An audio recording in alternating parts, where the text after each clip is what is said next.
what's the biggest mistake? We could start there. What's the biggest mistake you made from coming out of YC to now that you look back and you're like, I can't believe I thought this made sense to do this? Hiring wrong people.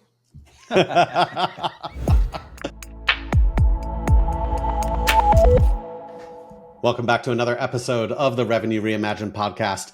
We have with us today Emir Atli, who is the co-founder and CRO of HockeyStack, the command center for B2B revenue teams. And what I love about Emir is the way he frequently posts on LinkedIn about the old way of measuring marketing and attribution, how it doesn't work, along with all sorts of information about HockeyStack's growth in one of, quite frankly, the most transparent ways I've ever seen. And recently talking about how HockeyStack killed every program that wasn't generating enough pipeline, making pipeline generation a team sport, and that you guys actually set up your first cold outbound program. So excited to dig into everything y'all are doing, the success that you've had, and just what the fuck is wrong with go-to-market and how y'all are fixing it, man. Thanks for joining the show. Of course. I'm really Welcome excited to the be show, here. Amir. So tell the audience first, why the name HockeyStack? What was the name? What was it based off of? Why'd you call it HockeyStack? Yeah, so it's coming from the hockey stick growth curve. Basically, we help companies get to that. If you're already at there, we help you continue doing the same thing. So as a follow-up question to that, on the so one of the things that you guys are doing a lot is really driving revenue operations insight from marketing attribution, what's happening with the attribution side. Why is it so difficult to figure out what attribution, where it is in the RevOps stack, how to get a hold of that, and how are you guys looking at that from a challenge problem and the value you guys are adding with HockeyStack? Yeah, so the biggest problem is if you think about we mainly work with mid-market enterprise, so 500 employees to thousands of employees, public companies. So if you look at that tech stack, which I'm sure you're familiar with it, they're there's a Salesforce, there's a Marketo, market automation platform. There are at least 4 or 5 different advertising platforms. There's a website, there's a data warehouse, and all of these platforms are tracking couple pieces of the buyer journey. So the CRM has deal information, rep data, opportunities, and all that. Market automation platform has the email marketing campaigns, forms, and all of that. Website has all of the website data. Data warehouse, if it's a PLG company, it has trial data, or if it's a large enterprise, they store revenue data in a data warehouse. So all of these data platforms have one piece or a couple pieces of the buyer journey, and they track that data in the way that they want. So Marketo tracks email marketing campaigns in the way that they have built 10 years ago with their own API. Salesforce has this 20-year-old API, and they track it in their own way. And a website, every company has a different website with different structures. So it is really hard to bring all these data points together with all of these different APIs and tracking systems and complete the buyer journey in a way that would make sense. So what we built is one single API to track all the buyer journeys and complete the picture from these different platforms, and cleaning and enriching the data from different platforms in one single place, which another problem is every single company has messy data and they don't have time to clean the data. So we clean the data for them. So that's why. And then the other part is, especially as the company grows, especially in mid-market enterprise, what attribution means is different.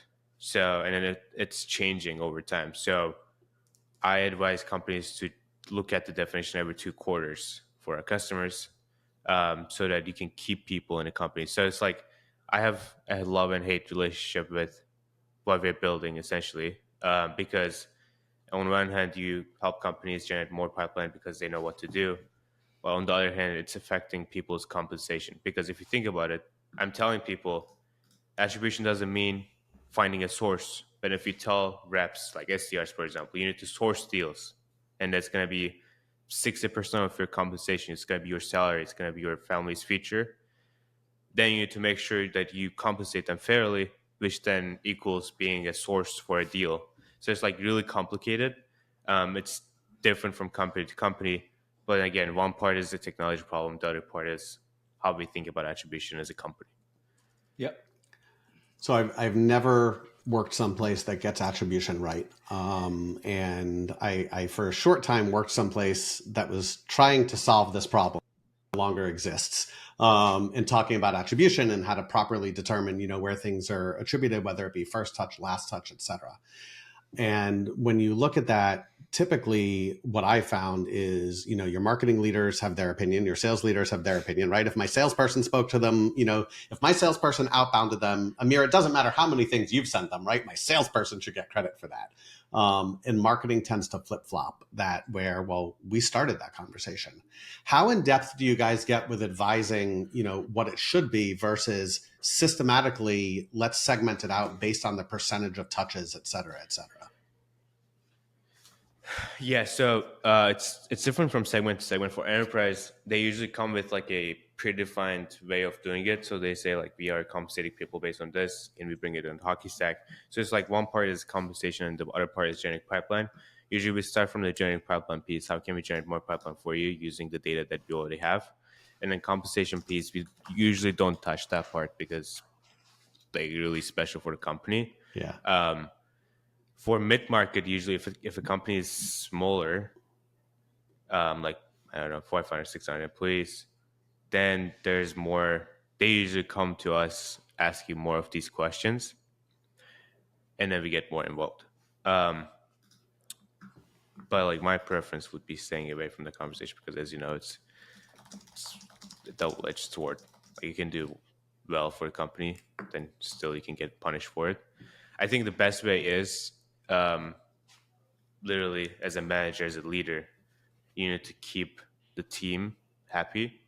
And to do that, you basically need to ask them, do you think you're compensated fairly for marketing and sales? If there's a problem, why? And then you can get to the bottom of it. Dale, do I compensate you fairly? No, never does. Not enough money to put up with me on a daily basis, is there?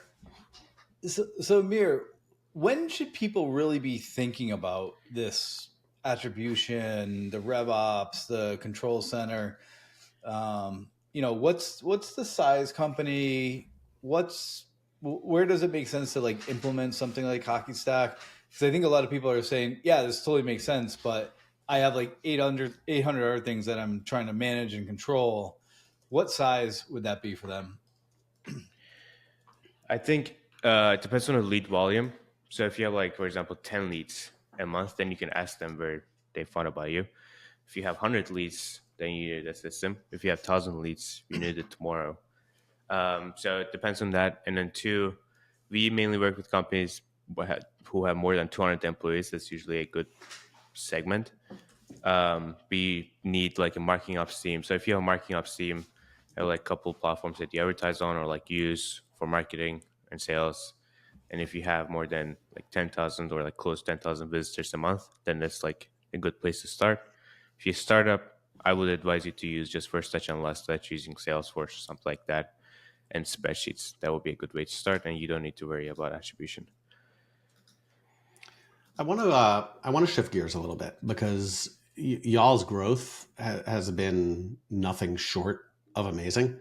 You started like everyone, right? You're out of YC. We have little revenue, and what you guys have done is like impressive. I obviously follow all of you on LinkedIn, and I love how you're building in public and being totally transparent. But like, I'd love to know, like, what's the biggest mistake? We could start there. What's the biggest mistake you made from coming out of YC to now that you look back and you're like, I can't believe I thought this made sense to do this? Hiring wrong people. Hiring wrong people probably wasted 6 months. Hiring two wrong people wasted 6 months of our life. And it is such a big, so like, I'm sure you know this as well, like being a leader, especially a founder, it is such a hard job. And it's like, it's not, the hard work is not, I mean, working hard is hard, working hard is physically hard, mentally hard, but managing people and working with people and hiring wrong people and just seeing the impact of it on a broader team and then needing to fire people, that is like mentally really hard, emotionally really draining. So I would say hiring wrong people is the biggest mistake. Other than that, go to market side. um, I think the biggest mistake that we did in go to market, so our growth kind of happened unexpectedly. So we graduated from YC last year, right after we raised a seed, 9 months after we raised a Series A. Series A, we were profitable and all that. One of our investors preempted us, and it was the right time. Everything happened so fast. Some things just required more thought, and we didn't have time to do that because everything was like on fire all the time, and we were trying to keep up with momentum. So one big mistake that we're trying to make better right now is two things: treating enterprise and mid-market and SMB all the same in sales process. One big mistake. Second big mistake that we have been doing the last couple months, because we just started outbound, is treating outbound and inbound the same. So if we dig deeper into that, enterprise, SMB, mid-market, we have 3 segments.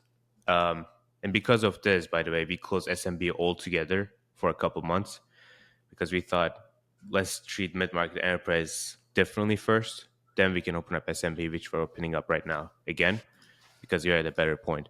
So enterprise, especially 6-figure deals, it depends on like how we treat enterprise, how we define enterprise. For us, it's anything after 120K in deal size. So these deals require much more attention and more time, more prep, more personalization in the sales processes, more stakeholders. And I've made the mistake of treating them the same and not hiring people at the right time. And that was a really big mistake. Fortunately, we were able to recover from that really fast. We didn't lose a lot of deals, but we were at the point where we were starting to lose deals because of this. So if you treat as SMB, mid-market, enterprise all the same, then you end up in a position where you don't have enough time. Your reps don't have enough time to treat them differently, and you don't have the resources to treat them differently. And one thing that I learned, this is from Mark Kosoglo, who has been my advisor from the beginning, very beginning. We just spoke with him this morning. Yeah, he told me. So I was telling him like we need to do enterprise and all that, and he told me that enterprise is a team sport, company sport, not a team. So you cannot just change the sales process to get into enterprise. You need to change the customer success process. You need to change sales process. You need to treat them more like differently in marketing. Literally everything needs to be different for enterprise. So then the next mistake was we changed sales process for enterprise. We didn't change anything else. Then we failed again. Then at some point, we were able to change everything at the same time. We had marketing that speaks to enterprise. We had customer success process that speaks to and handles enterprise. Then we changed the sales process and everything fit into the criteria. And then right now we are really successful in enterprise because the product also works really well in enterprise, which is like it's more difficult to change the product than any other process. People buy from people. That's why companies who invest in meaningful connections win. The best part? Gifting doesn't have to be expensive to drive results, just thoughtful. Sendoso's intelligent gifting platform is designed to boost personalized engagement throughout the entire sales process. Trust me, I led sales for a Sendoso competitor, and I could tell you, no one does gifting better than Sendoso. If you're looking for a proven way to win and retain more customers, visit sendoso.com. Emir, so as you're growing, like what's the next evolution inside of like attribution? What's some of the trickiest pieces that you guys are running into? So you're going enterprise, so the product's working, I think is what gets a lot tricky when you're starting to sell an enterprise because things start breaking a little bit. But what are customers really struggling with when it comes to attribution today, besides data in different places? Is it from the channel? Is it from direct? Like, what are the challenges with this attribution that you guys are seeing? Yeah. So, again, like there are technological challenges and then there are like perception challenges. Technological challenges, most teams rely on first touch or last touch, which then you see 2 touch points in a buyer journey with hundreds of touch points. 2, most teams just rely on Salesforce campaigns, and most things are not Salesforce campaigns. And then 3, most teams rely on, because they rely on Salesforce campaigns, they're only able to see the data that salespeople put into Salesforce. And then perception challenges, attribution literally means attributing something to something else, like dollars to a source, dollars to a touch point. So because of that, people think, oh, it's just a way for me to justify my spend, justify my work.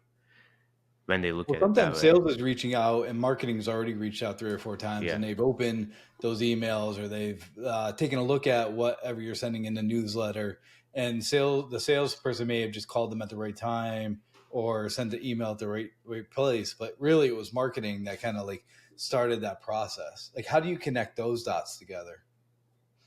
yeah. So, do you mean like technologically or perception wise? I think a little bit of both from the technology side, but also from the perception side, because they Yeah, probably merge together. from the perception side, for example, for us, for our outbound, we do it based on, like, if you're asking about compensation and all that, we are doing based on meaningful engagement from sales. So if there's a meaningful engagement, like, I don't know, they spoke on the phone, there's an email reply or anything like that, we compensate our SDRs once that deal comes through. And we have a look back window. For example, for us, especially if you have a good brand, this happens a lot. So SDR speaks to a CMO on the phone. The CMO says, okay, I'm good right now. I've heard about HockeyStack. I don't have the need today, but if something comes up, I will reach out. Then the same CMO comes inbound, contacts sales on our website 4 to 5 days later. Then we are able to see there's a meaningful engagement. They've heard about HockeyStack, but they also talked to someone on the phone for 15 minutes. Then we compensate them as well because it's a look back window and we have a fairly long sales cycle. So 4 to 5 days to 90 days is a fair look back window. Technologically, we have one single API for all the data points. So we're able to match all the data points based on the domain. So HockeyStack, one single account, and under the buyer journey, we can see sales touch points, marketing touch points, offline touch points. And then we turn all of those data points into dashboards where you can see aggregately how deals or like how accounts engage with your brand. I feel like there's so many people who don't look at it with such a holistic view. I love the look back period. I think that's something that I don't typically hear. And I think that's, the best way to make it fair, because oftentimes, to your point, there is someone who, the SDR or full cycle AE, if that's the case, will reach out to and, not now, and then they do come back. But speaking of that, so SDRs versus full cycle AEs. I know you posted about this a while ago. I think I engaged with your post. Polarizing topic. Tell me your thoughts, Amir. SDRs, full cycle AEs. Which is right, or both? I think SDRs. Tell me more. That's my opinion. Why? I've tried this multiple times. Whenever, I think there's like 2 things. One is AEs always prefer like deal engagement over self-sourcing. Sure. Like if I have 2 hours, if I can push 2 deals to procurement versus self-source 1 deal, I would choose former because I can push them and then close them and then get more money. So like there's an incentive in misalignment. And then you can also compensate them, but there's no way you can compensate for 1 self-source deal versus 1 close 1 deal. So that is that. And then 2 is, again, just you can, I think there's a balance. I think there's value in keeping reps focused on the deals, but also keeping their muscle, like sourcing deals, the muscle. keeping that sharp is important. I think you can do like, I don't know, every Friday, every rep will prospect for 2 hours and then self-source 1-2 deals a month. I think there's value in that. That's not super important for us because we are fortunately, the reps have full calendars and we have a growing SDR team and then our inbound is strong too. So that's not a priority for us. But I know in 6-7 months, once we grow the team, I want to bring that back. Hopefully it's not too late. But I want to bring that back because I think there's value in AEs seeing how hard SDRs work to bring those deals so that they treat them respectfully, all the deals, and also keeping their muscles sharp for self because you Yeah, never know. it may be the size of the deals you guys are going after too. So as you go up market and enterprise, those deals, as you know, get longer to close. You have to negotiate. You have a lot of people in the deal cycle, and so you have to be able to keep that top of funnel full. And I think that makes sense from an SDR perspective. I think as you go down market, it just depends on what the size is, what the velocity is. But it's interesting because one of the things you said is as you guys are growing, like you may look at it a little bit differently to actually have more full cycle, or maybe you go after a little bit more mid market as you go down market a little bit. And maybe those guys are full cycle. Exactly. So as we open up SMB, I think we will have that. And for SMB, I have SDRs who are going to be promoted to AEs really soon who will take over SMB. The best thing, I'm a really, really huge advocate of promoting within. The best thing about that is an SDR, if they're high performing and if they're a good AE, if at any time they have a block in their calendar or they have a day where there's not many meetings, they can self-source. I feel like that is such a superpower for a company where you have reps who are advocates of the company who can self-source and you train them as an AE. Then you have basically reps who can self-source and close deals and evangelizing company and have been with the company for a couple of years. That is, I think that's a really, really good, not a hack, but something that companies can do really well. I really like how Todd from Champify thinks about it. We chatted about this a few times. And he was talking about like if you like tell reps it would be great for you to self-source your deals, you would never get self-source deals because if you give them options, I would love for you to self-source 1 or 2 deals a month. That would be great. Never works. If you say on Fridays, especially if you're in person or like if you have an office where you go at least once a month, if you say every Friday we will sit down in a room and every one of us, including the manager, we will go after our top accounts and self-source deals. I feel like that is a really good culture, a winning mindset to have in your team. Lead by example every single time. Lead by example. All right, last topic before we wrap it up. I'm going to go with a little polarizing topic. We started before we hit record. I commented on the jacket. So you have very strong feelings about being in office. A lot of companies now are going back to in office. Amazon recently announced that if you don't go back to the office, you're going to be fired. They said it a little nicer than that, but that's my words. But a lot of tech companies and a lot of individuals, whether that be workers or managers, are very much saying that productive work from home. Talk to me about your views on in office and why it's how you landed on HockeyStack will be an in office company. Yeah, we started this in January. We prioritize an office, and it's definitely harder to make work. I think from a hiring perspective, you also have higher costs leasing an office, especially in an area like San Francisco or like New York. We are in San Francisco. It's costly. It's harder to hire people because you need to relocate people or you need to find people in one city. It definitely have a lot of cons, but I think one thing that I found out, which I didn't expect, is if you create a culture that people want to go to the office for, then you get more out of each person. So you effectively need to hire less people so that balances off the cost of having an office.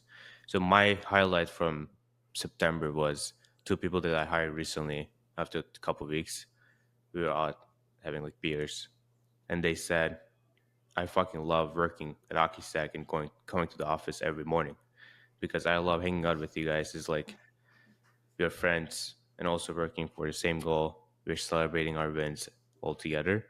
That's like one part. And the other part is feedback loop. When we were remote, they were like, every single day, I need feedback on something. Then you reach out to someone and they're in East Coast or they're not in the US. Then they're like having lunch. It's early morning for me. It's afternoon for them. Then you wait for that. And then after that, I'm in a meeting. Then they need to wait for me. Then it's like 6 hours. After that, we jump on a Zoom, talk about it for 10 minutes, and we leave. Then it's like 6 hours of wasted time for every single person every day. Then that adds up to a huge amount of time. In person, I think, is the only way to keep the pace moving. And from my conversations with a lot of people, a lot of founders, especially like larger companies, like 1,000, 2,000 employees, especially in YC community, this is like the number one thing that I hear. Founders are trying to go back to office, but now they have 2,000 employees, and there's no way to bring 2,000 employees back to the office. So I think the future is in person or hybrid. And I'm a huge advocate of it. I don't know what do you think about it? Dale, you want to go first or you want me to go? Yeah, I'll go first. I wouldn't mandate it, but I would also prioritize it. I guess that's the best way I would describe it. I think you can get a lot of things done in person, and I think the hybrid approach probably works best for many people. The big office space now, and like having all the beer in the refrigerator and all the things that go around that, I think cause distractions as well, instead of just like really getting to work and like actually executing on the things that you need to get done. We like to actually get in front with our clients so that we can actually get a lot more work done when we're in front of people versus like Zoom calls here, Zoom calls there. So I think from a productivity perspective, you could probably get more done quicker when you're together. So I wouldn't mandate it, but I'd prioritize it. Yeah. Yeah, I agree. I think like we kick off every client with some in-person time. Dale and I were actually just at a client on site for the past couple of days. I think if you can find great talent where you are, even just when like Dale and I work together, we get so much more done in person than on Zoom. And that's even if we have meetings all day long, just being able to look over and be like, hey. But I think that certain cities like San Francisco is a very expensive city to live in, right? For the right talent, at the right time, I think you make that exception and still require, some travel to the office and some time in the office. And I think it's very highly dependent on the role. I don't think, in my personal opinion, like an entry-level SDR probably isn't going to be super successful remote without that camaraderie, that training, that in-office feeding off of one another that they need. If you have a great sales VP that is phenomenal and could really drive your business and lives in Fargo, North Dakota, but you're convinced they're the ones, stay in Fargo, North Dakota, but you have to come to the office, once a month. I think it's a balance, but I agree with the prioritization. Yeah. And then the other thing with that is sometimes I hear from candidates like, I don't know, what if I need to go to a doctor? Or like, what if I need to run an errand? Do I need to be in office? Like, of course not. It's like, I mean, You're an adult. Everything. Yeah, you're an adult. If I feel like on LinkedIn, everything needs to be controversial to get engagement. So everything is controversial. But when I say I think every single company, if you want to grow fast, sometimes it's like if you don't, some companies don't want to grow fast. It's like, sure. There's other options. Some companies want to be a lifestyle business. They want to grow 2% a month, have a lifestyle that they can balance, which is perfectly fine, and you can be remote. But I think my goals, and if you want to grow really, really fast, which I want, and you need to be in person, the people that I hire want to do that as well. So they are willing to relocate, they want to come to the office to grow faster. But if that doesn't mean if you need to run an errand, if you're sick, if you need to go to the doctor, you need to come to an office. If like that doesn't mean that. So it's more like a hybrid approach. But that's the catch, though, right? Is you're treating people like adults. Like in office doesn't mean your butt is in the seat every minute from. Like if you need to go take the dog to the vet, like do it the same you do at home. Like just get your work done, but go do what you need to do. We have to trust that we're hiring adults and you're going to manage your time. But when you are working, you're going to be more productive in the office. Amir, this was it was insightful to learn more about your insights, HockeyStack's growth, all sorts of good stuff. Before we wrap, we'd love to do some rapid fire with you. The rules are 10 words or less. All right, here we go. Early bird or night owl? Early bird now. Early bird now is because of kids, because of work. So more than 10 words, but Go the ahead. problem with being in San Francisco is even if you wake up at 7, it's 10 a.m. in Eastern time, and it's even late in Europe. So you need to wake up even earlier than that to basically have some sort of time where I can deep work or work out or do something. So I need to wake up early. What time do you get up? 5 right now. You and Dale. Cool. If you weren't in tech, what other trade or profession would you be in? If I wasn't in tech? Yeah. I always wanted to be a professional athlete, soccer player. Soccer. Nice. What is your favorite guilty pleasure snack? Popcorn. Flavored or What's plain? your favorite? Oh, Butter flavor. I like it. What's your most used work emoji in Slack, text, etc.? Rocket emoji. All right, 2 more. Other than your phone, what's the one tech gadget you can't live without?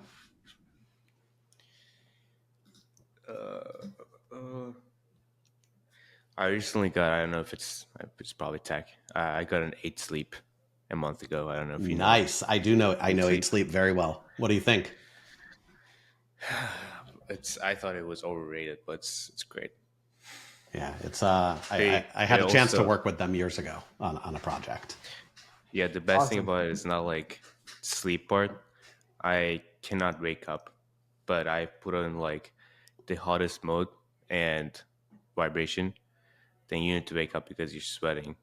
Yeah. So that is really helpful for me. Nice. Last one. Let's wrap this up. Dream vacation destination. Turkey. Adam just went. I did. The one word I use when people ask me how Turkey was magical. It's one of the coolest places I've ever been in my life. Amir, thank you so much for joining the show. We appreciate it. We look forward to continuing to watch all of your growth on the sidelines and continuing to see HockeyStack change the landscape that y'all play in, man. Thank you so much for all the support in this chat. It was wonderful.